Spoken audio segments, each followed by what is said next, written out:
The homeless problem and rampant crime continue to be a problem in Portland's Old Town. In early March, leaders in Old Town issued a 90-day list of demands, things they wanted from the city and the county. They say crime and drug use simply out of control, along with numerous homeless tents on their sidewalks. Well, today they offered up a 45-day update on how things are going. We're going to start with the good news. Jesse Burke, who is the chair of the Old Town Community Association, said Clean and Safe, which picks up garbage, dedicated 3 staff members and 1 trash truck to the area, which did help clean the place up. The group also demanded daily garbage pickup, and as they investigated, they found, well, that's always been on the schedule. It just was not happening. Today, it is. They also demanded more lighting and found that most of the problem could be fixed if business owners and parking lots increased their lighting. So they are. And then there is the graffiti. Old Town leaders wanted it cleaned up, and that is now underway. I cannot express how grateful I am to Corrine Perkins at the Office of Civic Life and their contractor Paul Watts, who really took this project under their wing as a pilot, and in the first 2 weeks cleared over 11,000 square feet of graffiti using 50 person hours and costing $70,000. Yeah. So there is good news happening there, and well, that's the extent of it. Now for the bad news. Steve Witcherly, the operations director for Clean and Safe, said that on his way to that news conference this morning, he walked past Portland police officers who were investigating an apparent overdose death, and the body was still on the ground. He compared Old Town to a refugee camp. My background includes humanitarian aid work in a number of different environments and countries, and I can say with some certainty that living conditions in refugee camps and displaced person communities are somewhat better than what we find on our streets currently. It is an ongoing struggle for small business owners in Old Town, people like Ian Williams, who used to go there to buy shoes when he was younger and now owns a coffee shop called Old Town in Old Town called Dead Stock Coffee. I see everybody, like I see the community out here, and we're all doing everything we can. But after a while, we kind of just, you just kind of stop asking, or you just kind of feel a little bit hopeless. And so they're still fighting. But to be honest, I'm running out of fight, and I'm not going anywhere. But it's really difficult. So Old Town is an important and valuable part of our city and a valuable part of Portland's culture.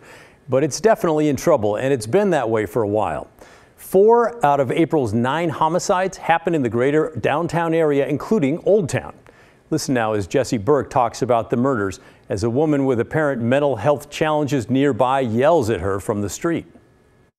We had Jennifer Drain, a client of so many of our agencies, who during a mental break in her tent was killed execution style because she was making too much noise.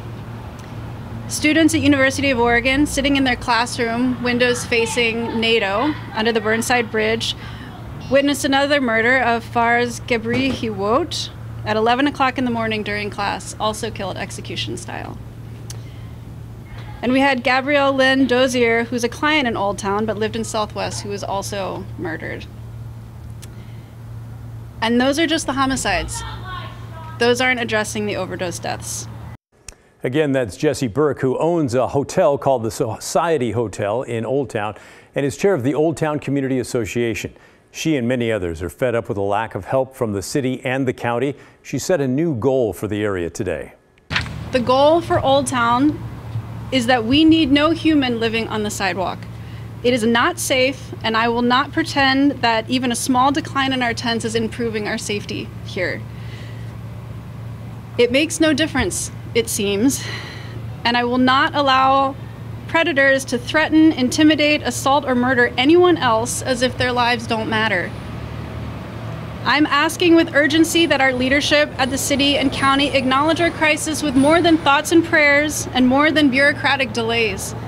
We need an emergency solution that will get our most vulnerable off of the sidewalks immediately and into some form of shelter, because anything is safer than this. As the number of murders in Portland grow, it's important to remember that those who are killed are much more than just numbers. Jesse Burke did that today.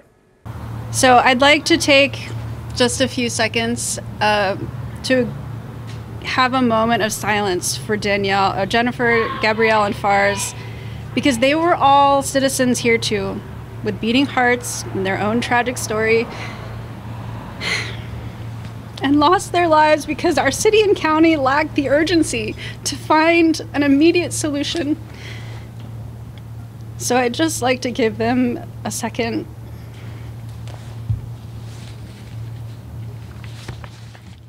Emotions running strong there. Multnomah County did issue a statement this afternoon saying that they are following up on their promise to help with mental health services in that area, especially at the Blanchet House. Okay, that's good, but in my opinion, it's not nearly enough. Police need to run special missions to find the predators in Old Town and lock them up, get them out of there.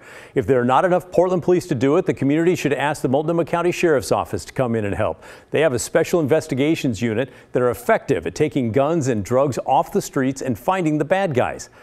It is extraordinary that the leaders of Old Town feel they have to hold public news conferences to demand help. It shows that they have lost all faith that the politicians will send that help unless they're pressured by the public. Hopefully, this time, the political leaders are listening and will respond. We'll be watching. That's my take. What's your opinion? Should more police be sent to rid Old Town of crime, or are there other priorities the city and county should focus on instead? Send me an email. Let me know what you're thinking. Our address is thestory@kgw.com, or you can call and leave a message, 503-226-5090.